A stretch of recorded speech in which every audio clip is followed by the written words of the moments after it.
Hello, you fine ladies and gentlemen. How are you all doing today?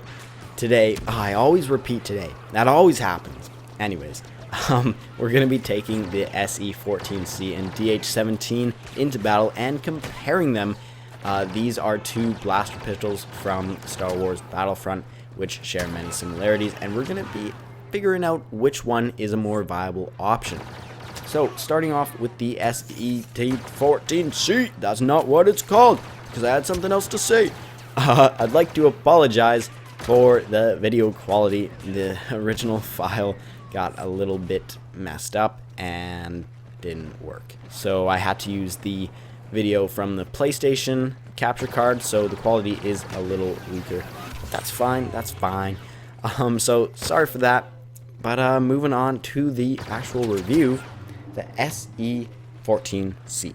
This is the blaster we're going to start with. This is a burst fire blaster, which is kind of unique to it, I guess. The E-33 also burst fires, and I'm pretty sure there's some other burst firing weapons, but really they're not too common in this game, and also for a blaster pistol, the burst is pretty unique to it. So, the burst fire is very powerful. This weapon really kicks a punch, although on the upside it doesn't have a lot of recoil, so it really kicks the enemy, but it doesn't kick the actual blaster, so there's not too much recoil, which makes it quite accurate and able to handle medium ranges. And of course, its damage drop off is quite far for a weapon like this, so that's going to be even better for medium range.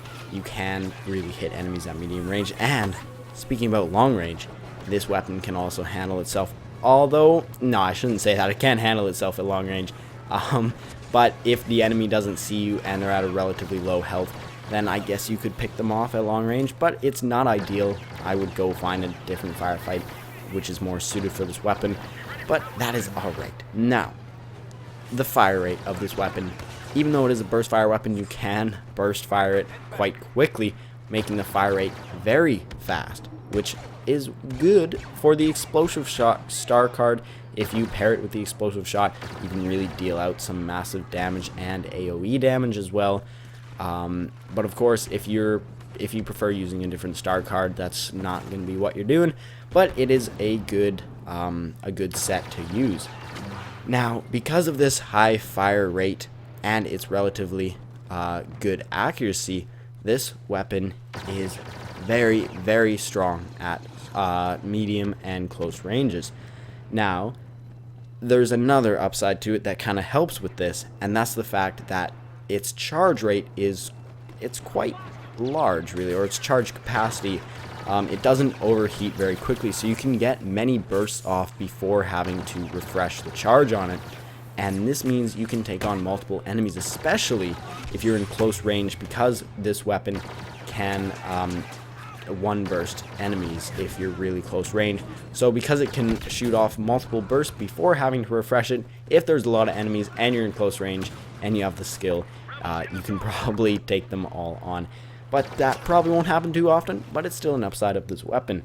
Now, of course, one of the downsides is long range. It can't really handle itself at long range, as we were saying before, but there's a silver lining, and that is that you don't really have to hit your headshots with this weapon because of its really high fire rate, and the fact that it deals a lot of damage, especially in close range.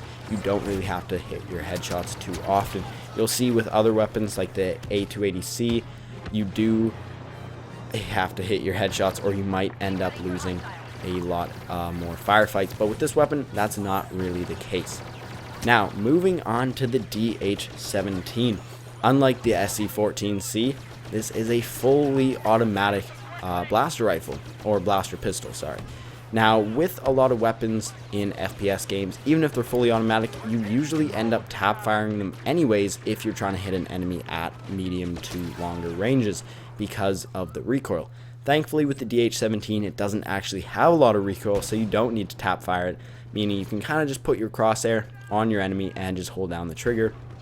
Of course, you do still have to aim and maybe not just completely hold down your trigger, still tap fire a little bit, but for the most part, you don't really have to be too careful with your with how you fire it. You can really just hold it down, and if your aim is correct, then you'll take those enemies on. Although the only place where this doesn't come into play is at long range. You will have to tap fire if you're aiming for long range. But of course, once again, just like the SE-14C, I would not suggest taking on long range firefights with this weapon.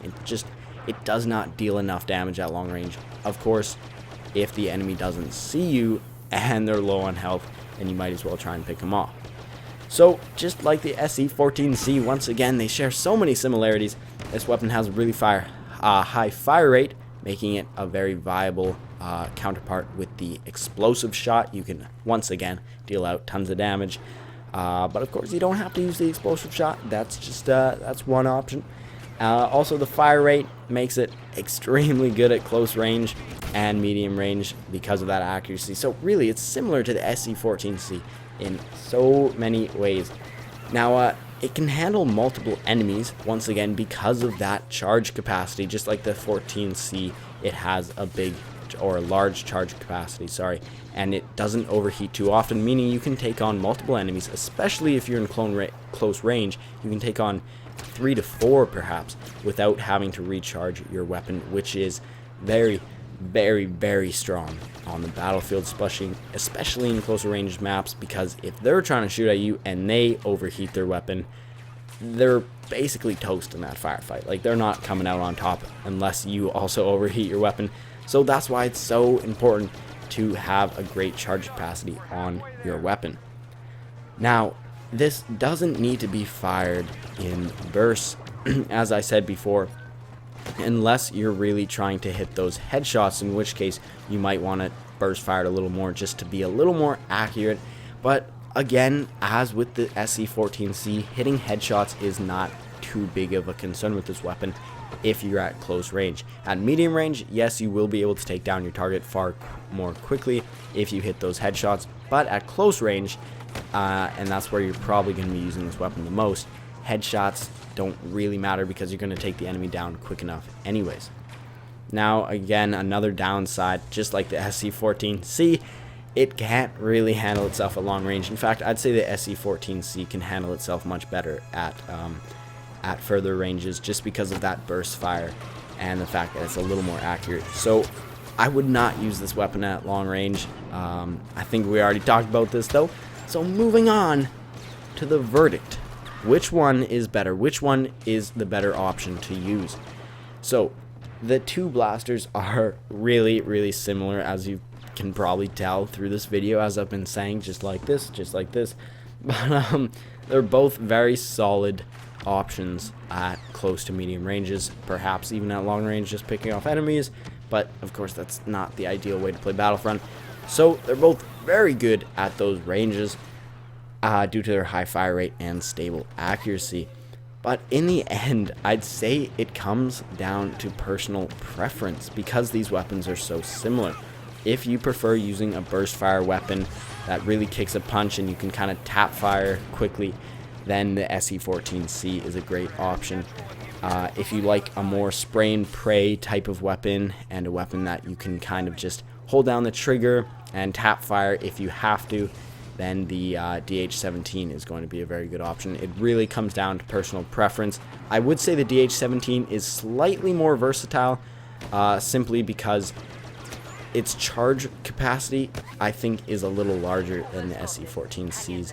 And if you miss shots from the burst of the SE-14C, it will not do as well.